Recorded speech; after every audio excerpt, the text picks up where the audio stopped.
Show yourself. Who goes there?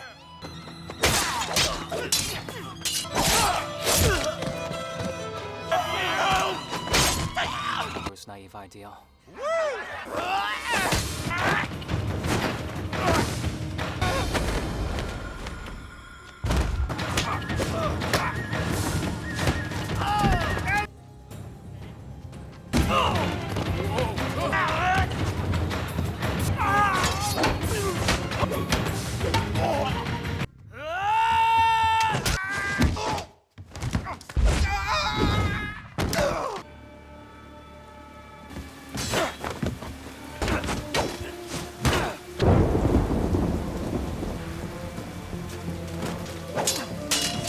With your blade. Do you remember who? I am not that man. I have forsaken my path.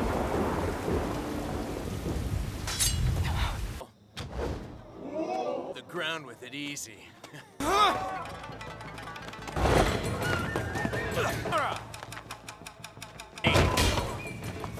You in 10 years.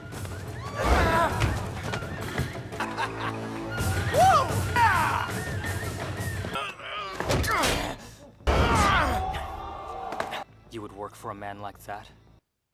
This is the only place. Why I came back? I'm here to end your miserable. We're in this together. I kill you. You're just standing there. You repay me?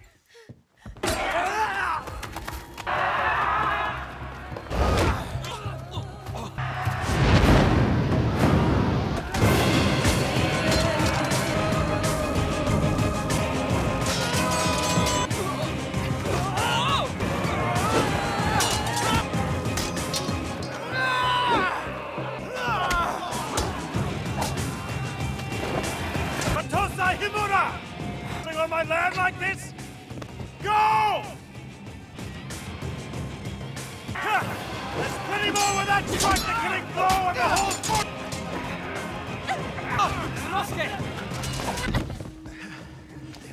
Why do this? What Motivated by self-interest, or...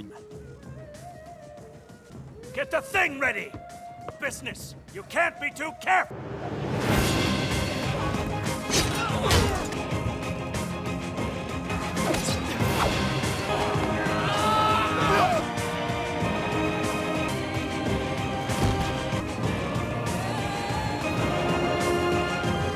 Where do you think the crazy bastard... One pair of fists against another?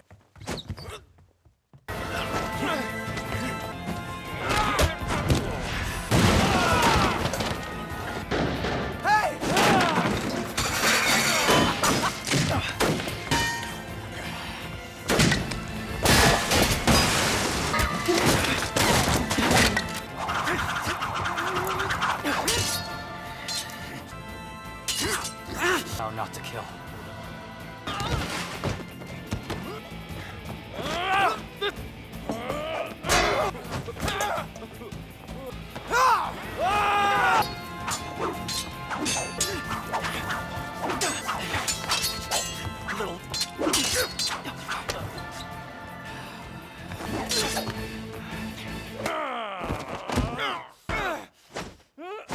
You gotta use your head!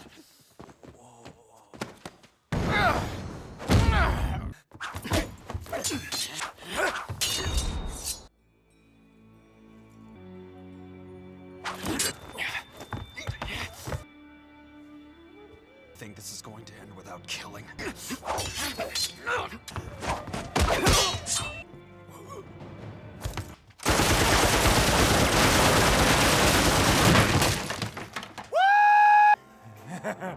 Time for... Hey! What the hell did you bite me? Out! We can't take him. I offer you my surrender. Mercy. And nothing! And then beg!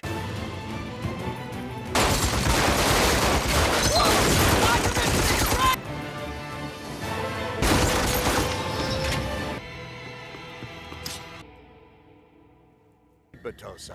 That's very...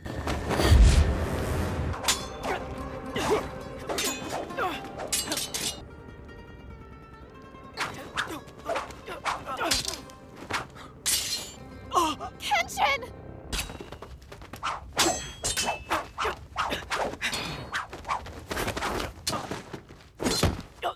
Stay strong. Getting better, but you're still a far... That was worthy. Immediately! That is no longer... She can break out of it herself.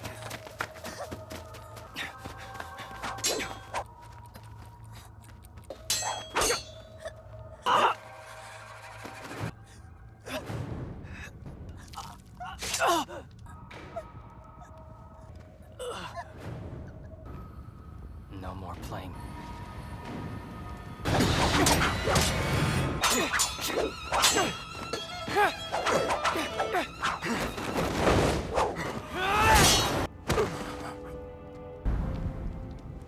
Which you are known so well.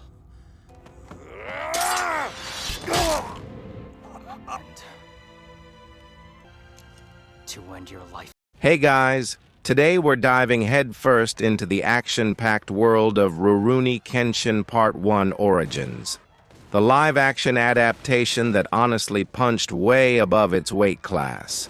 Prepare yourselves for some truly incredible swordplay, dramatic hair flips, and a hero who just wants to live a quiet life after, being an legendary assassin. We'll follow Kenshin Himura, the legendary Battosai the Manslayer, as he tries to leave his bloody past behind in a newly formed Japan. If you had a good time with this, a like and a subscribe is a free way to help me keep making more. Our story kicks off in the turbulent Bakumatsu era, where civil war rages. We're immediately thrust into a brutal night battle, a symphony of steel and screams. Amidst the carnage, a figure moves with impossible speed, Battosai the Manslayer. His blade sings, a whisper followed by a wet thud as enemies fall. There's no fancy CGI here. It's just raw, visceral sword fighting. You can almost feel the chill in the air, the cold steel, the spray of blood. He's not just a fighter. He's a force of nature, an unstoppable, terrifying blur. Seriously, if you blinked, you'd miss 3 decapitations. The guy was a one-man army, making his opponents look like they were still trying to figure out which end of the sword was sharp. Years later, the war is over, and Kenshin Himura is no longer the fearsome manslayer.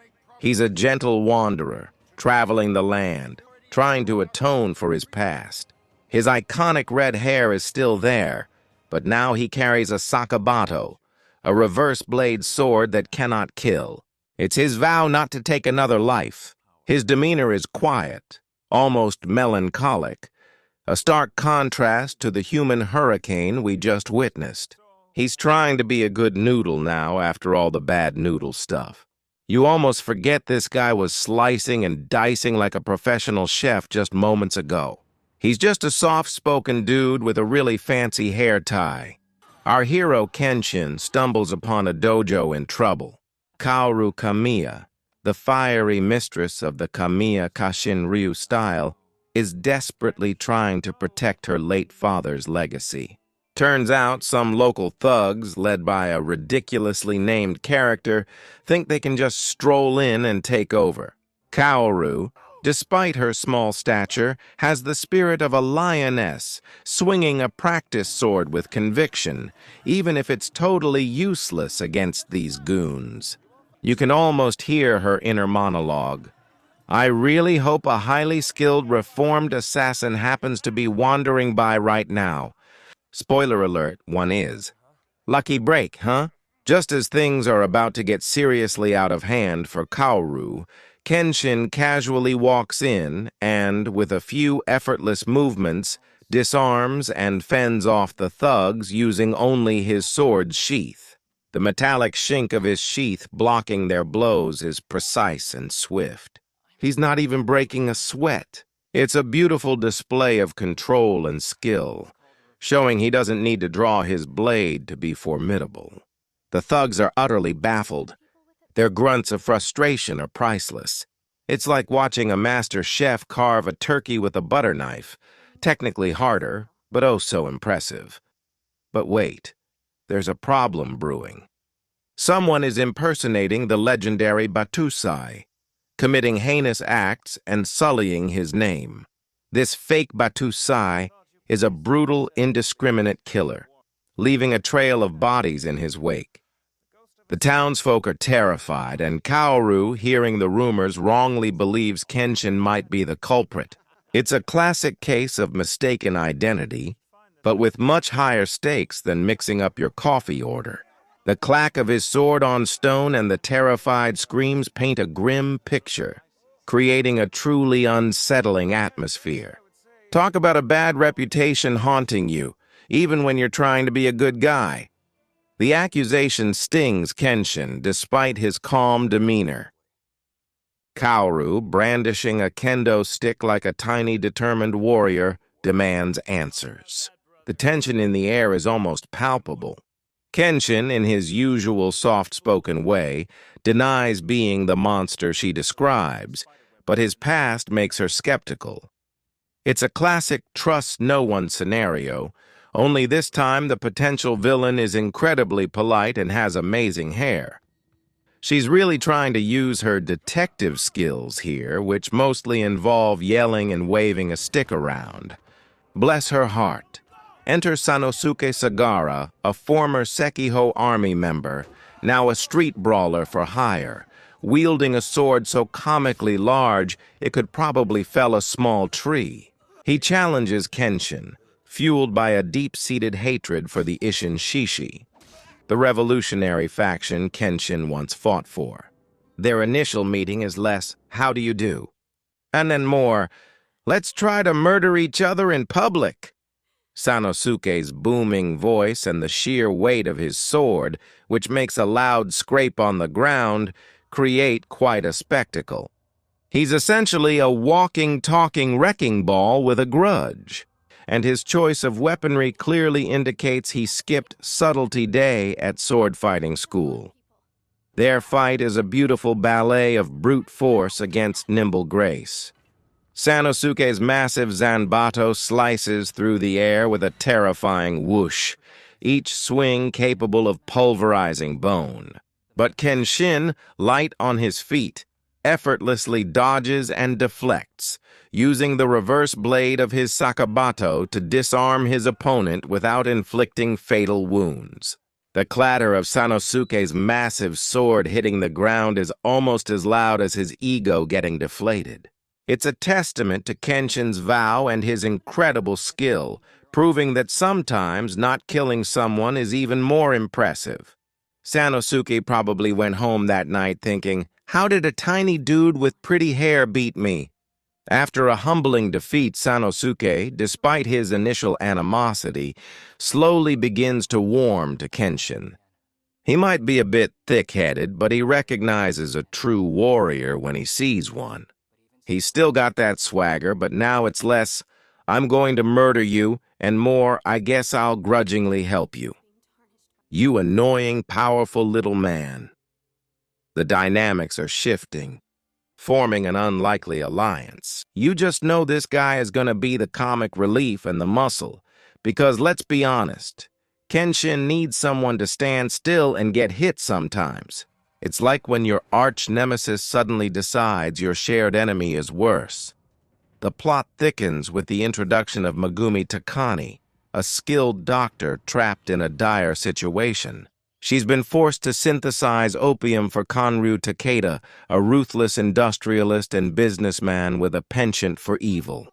Her eyes, filled with desperation, speak volumes about her predicament. The clinking of bottles and the oppressive silence of her laboratory emphasize her unwilling servitude. She's a tragic figure caught between a rock and a very, very hard place, which in this movie means facing a dude with a Gatling gun in his house. Can't get much harder than that. Kanryu Takeda is the epitome of a cartoonishly evil villain. He's rich, powerful, and utterly devoid of morals, building his empire on the suffering of others. He's got a whole squad of goons, including some colorful assassins.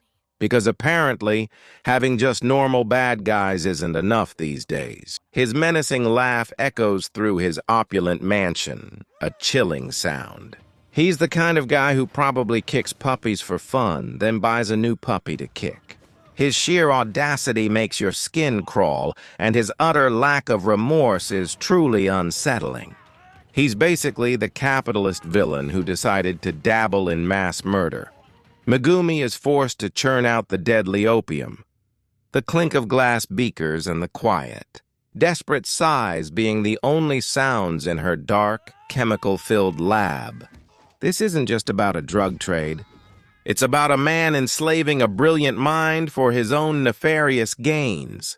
The scene clearly highlights the sheer brutality and exploitation at the heart of Kanru's operation.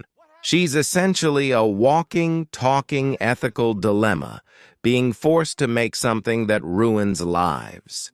Imagine being a doctor, sworn to heal, and being forced to create poison. That's a rough Monday.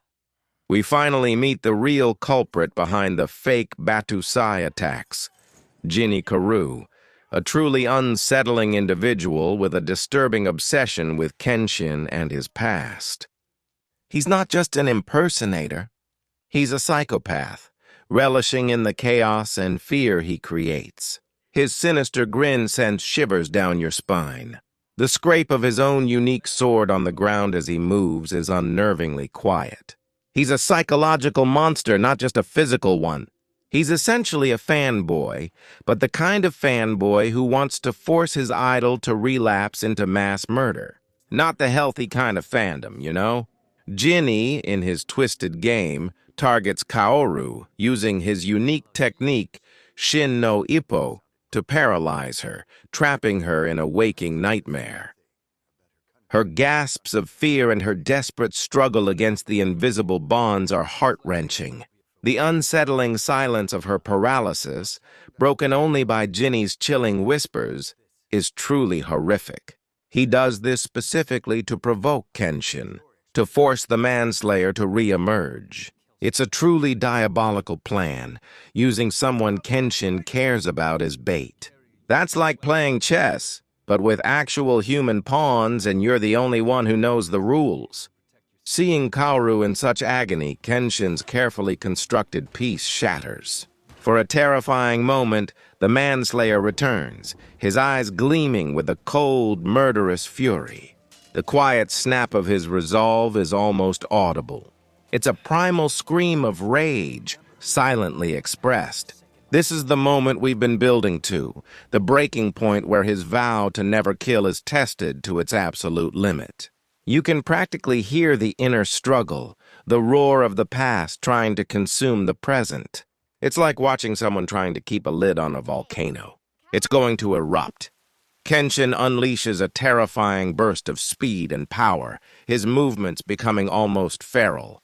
He's still using the Sakabatō, but his intent is clear, to utterly incapacitate Ginny. The whirl of his blade, the thwack of his sheath against Ginny's body speaks volumes. He's a hurricane, a blur of controlled violence, pushing Ginny to his limits. It's a thrilling display of Kenshin's true potential, showing us just how terrifying the Battosai truly was. If you blinked, you probably missed 3 perfectly executed non-lethal strikes. The guy is basically a walking advertisement for controlled chaos. Ginny, recognizing he has achieved his goal of seeing the Manslayer, takes his own life rather than be defeated by a gentle Kenshin. It's a dark, unsettling end to a truly disturbing villain. Kenshin, shaken, slowly returns from the brink, his hand trembling as he clutches Kaoru. The quiet sobs of relief, hers and his unspoken ones, are powerful. It's a moment of profound emotional vulnerability, showcasing the heavy toll his past takes on him. He's managed to pull himself back, but the ghost of the Manslayer still lingers, a silent threat within him. It's like overcoming a gaming addiction, only instead of games, it's murder. Having narrowly escaped Kanryu's clutches, a distraught Megumi rushes to Kenshin, Kaoru, and Sanosuke. She recounts the horrors of Kanryu's opium manufacturing and the plight of the innocent. Her voice, filled with desperation, pleads for their help. The details of her captivity are harrowing, painting a vivid picture of Kanryu's cruelty. This isn't just a request, it's a plea for justice, a desperate cry for someone to stand up to overwhelming evil. It's the kind of impassioned speech that makes you think, okay, maybe we should punch that guy now. Sometimes, you just gotta punch the bad guy. With Megumi's testimony, Kenshin, Kaoru, and Sanosuke realize they have to act. They gather, a motley crew united against a common foe, to plan their assault on Kanryu's heavily fortified mansion. The rustle of a map, the quiet determination in their voices, builds anticipation. They know it's a suicide mission, but some things are worth fighting for. They're basically assembling their own version of the Avengers, but with more swords and significantly less spandex, and probably better hair. Let's be real. Under the cloak of darkness, Kenshin and Sanosuke launch their infiltration. The mansion is enormous, a fortress bristling with armed guards. They move like ghosts, the whisper of fabric and the soft thud of their steps being the only sounds. Stealth is key, but we all know that won't last long with Sanosuke around. He's about as subtle as a brick through a window. It's like trying to sneak into a party with a marching band following you. Eventually, someone's going to notice. First up for Sanosuke is Bashimi, a short, agile assassin who throws a shuriken-like boomerang. The whiz of the spinning blade and the frantic dodges of Sanosuke make for an exciting brawl. Sanosuke, with his usual brute force, struggles against Bashimi's unpredictable attacks. He's clearly not used to enemies who bounce around like a hyperactive squirrel. It's a fun, chaotic fight where sheer power meets annoying agility. Sanosuke probably wished he had a bigger sword to just swat the guy like a fly. Or maybe just a bigger fly swatter. Meanwhile, Kenshin encounters Inui, a man with a lethal spiked chain. The rattle and clink of the chain as it whips through the air creates a menacing soundscape. Kenshin must use all his agility to avoid the unpredictable swings, defending with his Sakabatō's blunt edge. It's a dance of death, where one wrong move means getting impaled. The constant metallic whir of the chain adds a relentless pressure to the fight. This guy clearly skipped personal space lessons and went straight for long-range pain delivery. Sanosuke's next opponent is Gain, a truly disturbing character who controls corpses like puppets. The creak of the reanimated bodies and Gain's eerie laughter make for a chilling encounter. Sanosuke, for all his bravado, is clearly grossed out, but he still delivers powerful blows. It's a fight against the undead, sort of, but with more strings and less brains. He's essentially a necromancer, but instead of spells, he uses really strong fishing line. Very unsettling. You know it's a bad day when you're fighting zombies on strings. While the boys are busy with their sword slinging, Kaoru and young Yahiko are on a rescue mission of their own, freeing the innocent people enslaved by Kanryu's opium trade. They navigate the mansion's dark corridors, the whispers of the freed captives a testament to their bravery. It's a quieter form of heroism, but no less important. They're the real MVPs, doing the grunt work while the main characters get all the cool fight scenes. Someone's gotta save the common folk, right? In a truly unexpected twist, Kenshin finds Jinny again, seemingly having survived. This rematch is even more brutal, testing Kenshin's vow to its absolute limits. The clash of their blades is thunderous, each strike infused with raw power and desperate intent. Kenshin is pushed to the edge, his eyes once again hinting at the cold fury of the Battosai. It's a physical and psychological battle, a struggle for his very soul. He's basically fighting his own dark side, but his dark side is also a physical person. Talk about complicated self-therapy. Just when you thought Kenshin had enough on his plate, enter Saito Hajime, a former Shinsengumi captain and Kenshin's old nemesis. Their brief, intense sword clash is a masterclass in silent storytelling. The shink of their blades meeting is sharp, a familiar sound from a forgotten era. There's a palpable history between them, a grudging respect beneath the tension. It's a reminder of how many ghosts Kenshin has to contend with, both internal and external. It's like running into your ex at a party, but your ex is an incredibly skilled swordsman who wants to fight.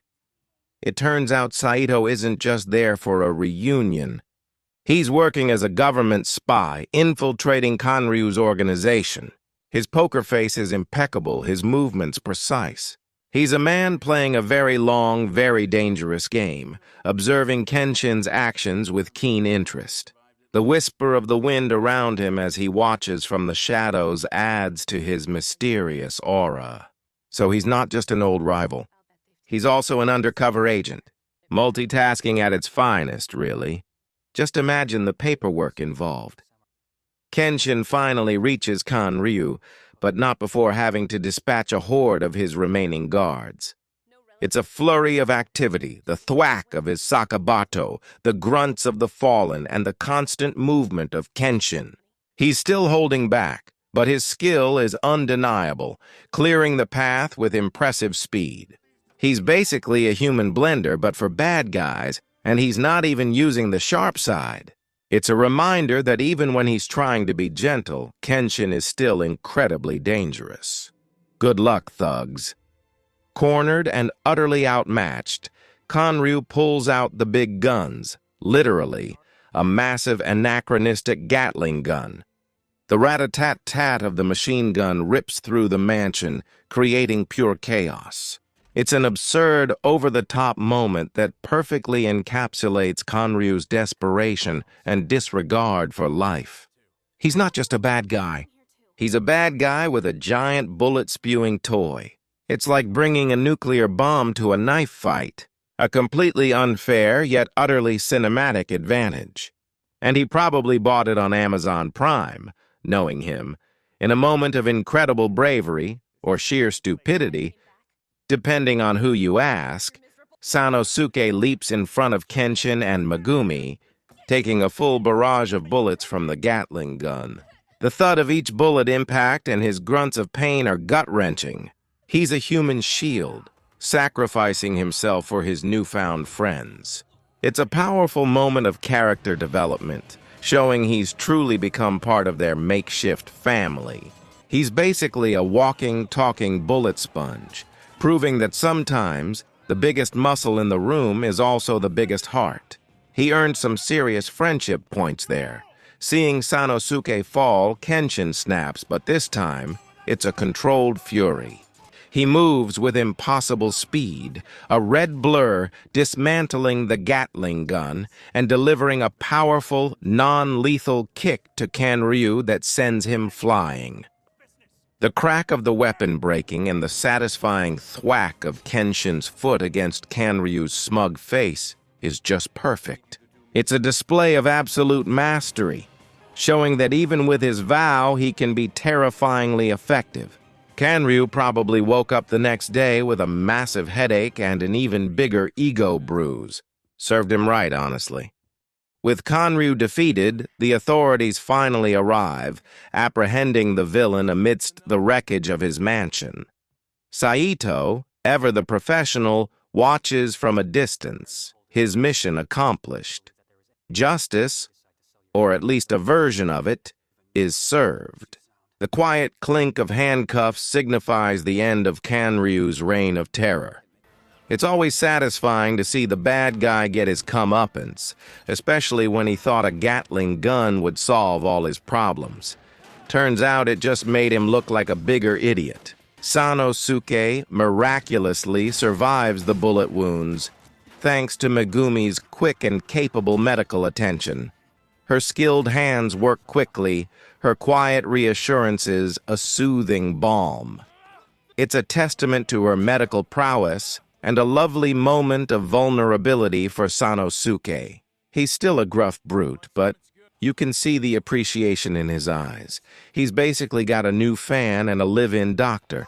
Not a bad deal for taking a few bullets. Maybe he'll think twice before offering himself as a human shield again. Or maybe not. The dust settles, and Kenshin finds an unexpected home at the Kamiya Dojo, surrounded by Kaoru, Sanosuke, Megumi, and Yahiko. They are an unlikely family, united by their shared experiences and mutual respect. The clatter of chopsticks and the light-hearted chatter fill the air, a stark contrast to the earlier chaos.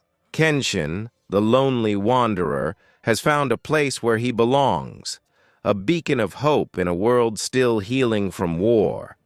It's a heartwarming scene, showing that even a former assassin can find happiness and a purpose beyond violence. Plus, free lodging and good company can't beat that. Despite finding peace, Kenshin's past as the Battosai still lingers, a shadow that never fully leaves him. He looks out over the tranquil town, his expression pensive. The quiet sigh of the wind around him mirrors his inner turmoil. He knows. His journey of atonement is far from over, but now he has people by his side. It's a reminder that even when you win the battle, the war within yourself continues. But hey, at least he has friends to help him fight it now. Progress, not perfection, right? Life at the dojo takes on a gentle rhythm. Kaoru and Yahiko continue. Their kendo training, the whack of their wooden swords, a familiar, comforting sound. Kenshin watches, a quiet smile playing on his lips. He's no longer just a ghost of the past. He's part of a vibrant present. It's a beautiful picture of normalcy after so much upheaval, a testament to the healing power of companionship. He's found his happily ever after, or at least happily ever after until the next big villain shows up, which, let's be honest, is probably tomorrow. Kaoru, ever perceptive, sees the lingering sadness in Kenshin's eyes, the weight of his past. Her soft gaze and quiet concern reveal her deepening feelings for him. She knows he carries a heavy burden, but she's determined to help him bear it. Her quiet sigh speaks volumes of her unspoken affection and worry. It's a tender moment, hinting at a romance that's slowly blossoming amidst the samurai drama. It's not just about swords, it's about hearts too. Who knew a movie about a former assassin could be so romantic? As the sun sets on this chapter, Kenshin stands ready, his Sakabatō a permanent fixture on his back. He's accepted his past, found his new purpose, and gathered friends who will stand by him. His journey is far from over, but he faces it not as the lonely manslayer, but as Kenshin Himura, the gentle wanderer with a powerful conviction. The faint clink of his sword against his back as he walks is a subtle reminder of his path. It's an ending that's really just a new beginning, promising more adventures, more battles, and definitely more incredible sword fights. So for now, Kenshin finds his peace, for however long it may last. And we're left anticipating what thrilling challenges await our red-haired hero. And honestly, isn't that just the best way to end a movie? With a promise of more awesome sword action. This film truly delivered on its promise of an action-first narrative, with Kenshin's incredible speed and precision stealing every scene he was in. The choreography was top tier, making every swoosh and clash feel visceral and impactful. It's a masterclass in how to bring a beloved manga to life on the big screen, especially when it comes to those pulse-pounding battle sequences. From the chaotic roar of the Bakumatsu era to the quiet resolve in Kenshin's eyes as he sheathes his Sakabatō, this movie was a spectacular ride. We saw him grapple with his past, resist the urge to revert to his manslayer persona, and ultimately choose a path of peace and protection for those he cares about. It showcased that even the most formidable warriors can find redemption and build a new life, brick by emotional brick, even if those bricks are sometimes built out of very painful memories. It's a tale that resonates, proving that true strength often lies not in how many battles you win, but in the peace you find afterward. What an unforgettable start to Kenshin's live-action story.